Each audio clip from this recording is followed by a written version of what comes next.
সম্মানিত ভিউয়ার্স, আসসালামু আলাইকুম। আজকে আলোচনা করব প্রেসার কুকার নিয়ে। প্রেসার কুকারের বিভিন্ন সমস্যা। আমরা সবাই প্রেসার কুকার কম বেশি ব্যবহার করে থাকি। তো আজকে দেখাবো এর সমস্যাগুলো কি কি কারণে হতে পারে। তো আমরা দেখব এখন একটা প্রেসার কুকার।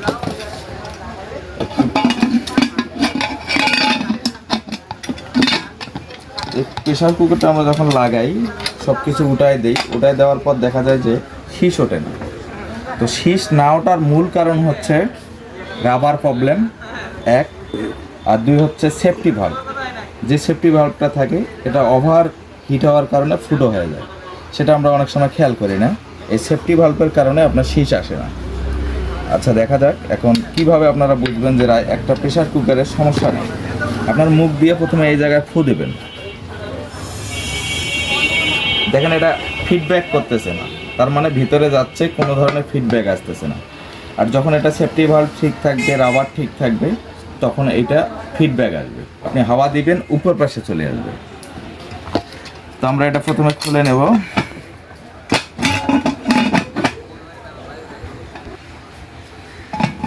তো আমরা এটা খুলে নিলাম। এখন দেখবো আসলে সমস্যাটা কি। দেখেন এটা সেফটি ভাল্ব নতুন আছে, কিন্তু এটার প্রবলেম হচ্ছে রাবারের। যদি সেফটি ভাল্ব না যায় সেক্ষেত্রে দেখতে হবে এই রাবার গেছে কিনা। এই রাবারটা চেঞ্জ করলেই আপনার শীষ চলে আসবে এবং এটা ওভারফ্লো হবে।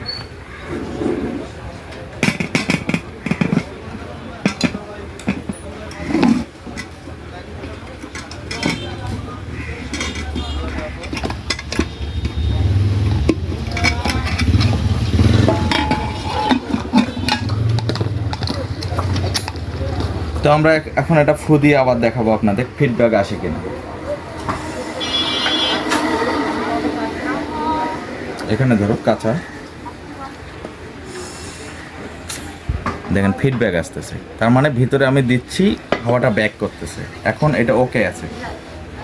তারপর আমরা করব কি, এই বাঁশি লাগাই দিয়ে এখন রান্না করতে পারবো। এখন রান্না করলে আর কোনো সমস্যা হবে না ইনশাল্লাহ।